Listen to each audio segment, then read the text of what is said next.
Hi, everyone. Welcome back to the podcast. Today I have on Rachel, and she is here to tell us a story. So, my story is about finding light. When I was a little girl, I lost my brother who was really, really ill. It was a genetic disorder, and I saw him as my light.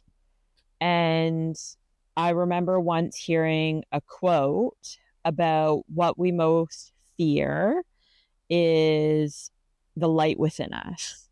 And I never understood what that meant. I very much, I think, seeked it in external factors. And my brother died when I was like 14. So I spent my teenage life and my 20s trying to find validation. But then I think I also didn't really know what light was. So, like, happy moments might have occurred because I drank too much. And then I thought that was finding my light, or just laughing with friends, which those are happy moments. But when I got into my 30s, I had my first child. And when I had her, it wasn't like in the moment of delivery. It was like bringing her home. And I truly looked at her and was like, how do more people not feel this? I could feel absolute joy, connection, desire, and I wanted more, but I also questioned why it didn't exist before, or why I didn't feel this attachment. And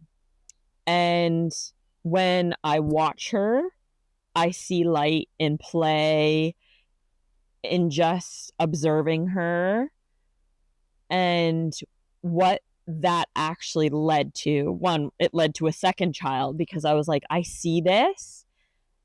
I love it. I want to create more of it. And the desire, the bond is so strong for me.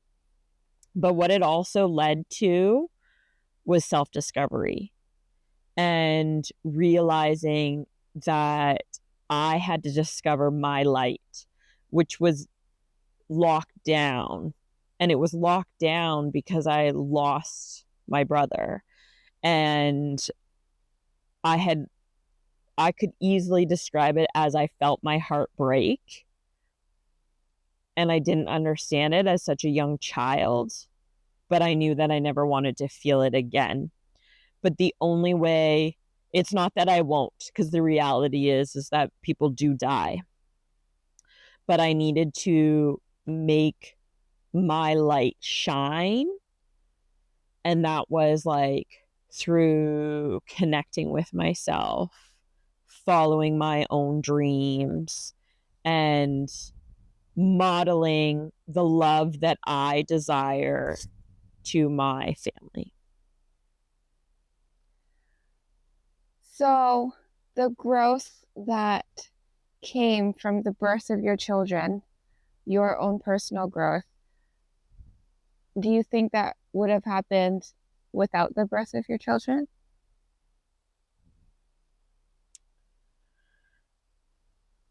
I'm not 100% sure. Like, I think the birth of my children did two things. It made me curious, but it also made me know what I did not want in life.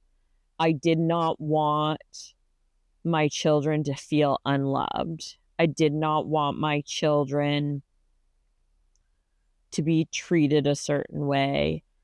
But for that to occur, I also needed to work on myself, because that also meant changing who I was so that I showed up as the version of myself that I wanted to be for them. Mm-hmm. would I have discovered that without them? Maybe. Because there were definitely other facets in my life that created happiness, but the intensity of providing them is something else. So, what are the things that you started to do to find your light again? Well, at first, it was like learning not to be so angry at myself and so hard on myself. So, like, digging into personal development. I kind of started reading books. I started like experimenting with like meditation and journaling, and I tried tapping, and then but I was very, very self-conscious of it. Um and like even now I'm careful about who I bring those things up with, because I just recently had someone say to me, who journals every day? Like, that's not even possible. And I was like, actually I do. um but I think those have really helped me. A huge thing that has helped me is breath work, because it has allowed me to reflect. It's allowed me to connect to myself. And I actually had a moment where I had this black box every time I went into my breathwork session. I had this black box and I didn't know what the black box was. And so then with my coach, I had to open the black box. And we were both like, my coach admitted to me, she's like, I was scared to know what was in that black box. And I was like, I was too. I actually thought death was going to be in the black box, but it was my light. And so visually seeing that for myself helped me realize like I can let it shine. Mm-hmm. Can you define what you mean by light, your light? I think just being me, like allowing myself to just show up as me and not worry like, oh, I was too loud. Oh, I wasn't with that group, or just doing the things I like. Like, actually, like, if I want to color, I will color. If I want to stretch, I stretch. If I actually don't want to do something, I actually now speak up and be like, yeah, I really just don't want to watch that TV show. And someone might say to me like, well, why? And I'm like, I don't know. I'd rather go stretch, kind of thing. Mm-hmm. So, what has been the impact for you these days, living your truth and finding your light?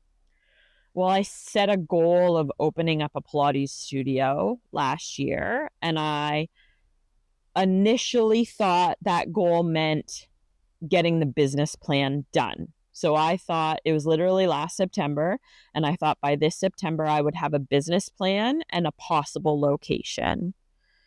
I have actually not only written the business plan, submitted it for financial approval. I got the approval, I got the space, and I've already been open for 2 months. So it really accelerated things. Like, yes, I've visualized it, but I've also created it. Mm-hmm. That's incredible. That's Thank amazing. you. Thank you. And you said you made like a whole bunch of pre-sales to your studio as well, right? Yeah, so I like did like a pre-sale, and that was scary. Because I wasn't sure if people actually wanted it. And then like people I didn't even know were buying it. But it was also putting it out there. Like, one of my big realizations after opening up the studio was people like me and people come here for me. And I was sitting in the room and people were talking about how they knew me and comparing. And it was actually overwhelming, that I was having a little bit of a like, I didn't know how to handle it because I've wanted it for so long, that recognition. And here it was, that it was maybe intimidating. Like I knew that I wanted it, but I just didn't expect it to be so in my face. So there was the duality of like, it was rewarding, but it was scary too. Mm-hmm. And what about the idea of opening the studio? Where was that like an instant kind of thing, or were you kind of meditating on it for a while? What was the process of birthing that idea? Well, I got trained in Pilates like almost 20 years ago. And from that moment, I always thought I would have a studio. Okay. But I just kept putting it off. And I had someone approach me about opening up a spin studio. And I was like, yeah, I'll be an investor, because spin doesn't really resonate with me. I did teach it in the past, but I just didn't imagine like owning a spin studio. It just wasn't my vibe. And we talked about, could this be a spin Pilates studio? And I guess that kind of opened up the doors of realizing, one, why has this dream been sitting there for 20 years and I did nothing about it? And my husband actually looked me in the eyes and said, you're almost 40. If you don't do it now, you're never going to do it. And it was kind of like, you're right, because I've been sitting on it for so long. If I don't take action, I'm only going to continue to sit on it. And I just had to do it, or else I would never be satisfied. Mm-hmm. Because it was your dream for so long. Yeah. Yeah. And how does it feel now to have it and it's real? Surreal. Like, it's only 2 months old. So it's a little bit of, okay, still figuring out the nuances. How does this work? What am I not seeing? Where are my blind spots? But at the same time, it's like, shit, I already did this.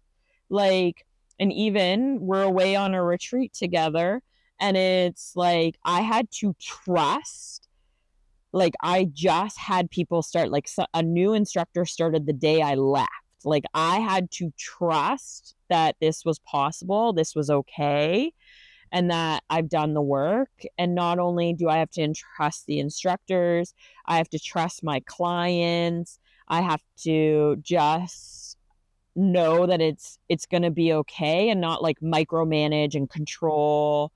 But it's exciting too. Like, I'm like, it's here. The biggest piece that actually really, really excites me, I don't think my girls understand it right now, but hopefully in 10 years, they're going to realize, like, oh, my mom went after her dreams. And my mom went after her dreams, not once, not twice. Like, she just kept going. And the example that led for them, because part of my wanting to spark my light, part of, I want to see their light shine. But how are they going to let their light shine if they don't have role models? And I am, and their dad are one of the biggest role models in their life. So we have to go after our goals, and we have to let our light shine. And the only way that's possible is if I just put on my big girl pants, be scared shitless, and just go. Mm-hmm. And so it's been facing that and knowing that. Mm-hmm. I love that. Thank you. I know like the studio is new, so there's going to be lots of busyness around the studio. And actually, even with its newness, it's probably also very exciting, like you said. But are there other things that you're also doing to still keep up your light that's not in the studio right now? Oh, yeah. Like, one, I still like meditate and journal. I'm here for this retreat, which just definitely this weekend like livened my light. And it was, I was really scared about coming to this retreat, because I was like, I just opened up the studio. I was feeling really, really guilty. But as I'm here, I'm like, no, this was so good for myself. Like just connecting with myself, the self-care. Um, I still work out and train in kettlebell sport, and I'm not as hardcore serious as I was 5, 6 years ago, but I still keep that and I still have like internal physical goals. And I think that helps my light shine. But I'm also just like finding new ways to let my light shine. So like one of them was, I said, coloring. Like the only reason I got into coloring is I started having coloring stuff for my kids, and I was like, actually I want to color and I really enjoy doing this. And I'm homeschooling, and the homeschooling has been actually really fun for myself. Like it's kind of like re-exploration of things that I wasn't doing. Mm-hmm. Mm-hmm. Where is your studio at? It's in Nanaimo, BC. Okay. Do Mhm. you want to drop the name? It's called Return to Form, Kinesiology and Pilates. What does that name mean to you? Um, so one, I work with a lot of injured people. So before the Pilates studio, I was using Pilates to help people like recover from injury. I was also doing strength training, so it was kind of a combination. So if someone came to me and they were injured, I would kind of figure out like what was the best exercise modality. So it was helping them kind of like return to their form, like return to good movement, reducing the pain.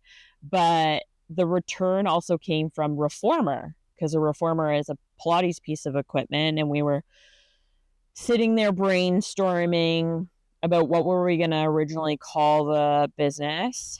And we, for some reason, my husband was sitting there and he was like, reformer, and he came up with it. Somehow he connected the dots and said return to form.